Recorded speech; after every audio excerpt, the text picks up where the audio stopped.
Well, what happened is when we were starting to shoot the movie, there was all conversations about me shooting it in 3D.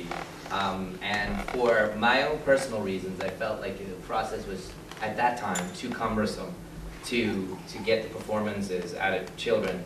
Not necessarily you, but and that it was the wrong decision at that moment. Maybe I was just scared of how difficult it would be. And then during the process of the movie, the software and things that were involved with 3D conversions got more and more sophisticated.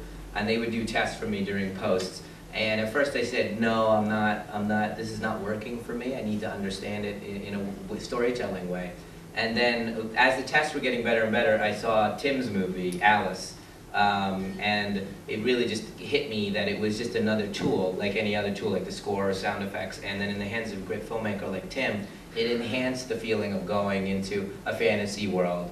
So then when I took the leap, and Frank and I decided to do it, I said to those guys, we're not going to do too much towards the camera, because that's not the storytelling style of this movie. It's not gimmicky, but we're going to create a little bit of depth, more window.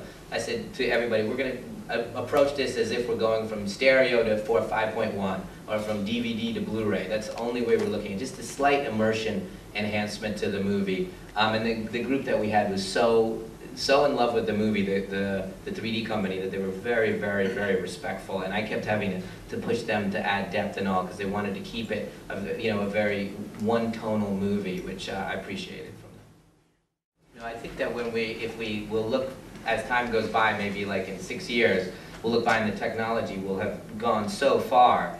But what's really interesting about the limitations of the 3D format right now is it reminds me of like the difference between kind of practical effects and CGI effects when that first started happening.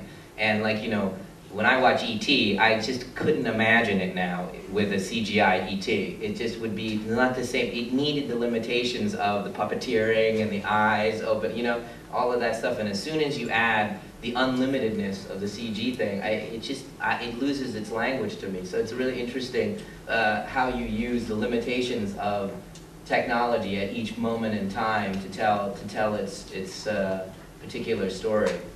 And if we do the second one, if we get the chance to do a second one and we actually shoot it in 3D, it'll be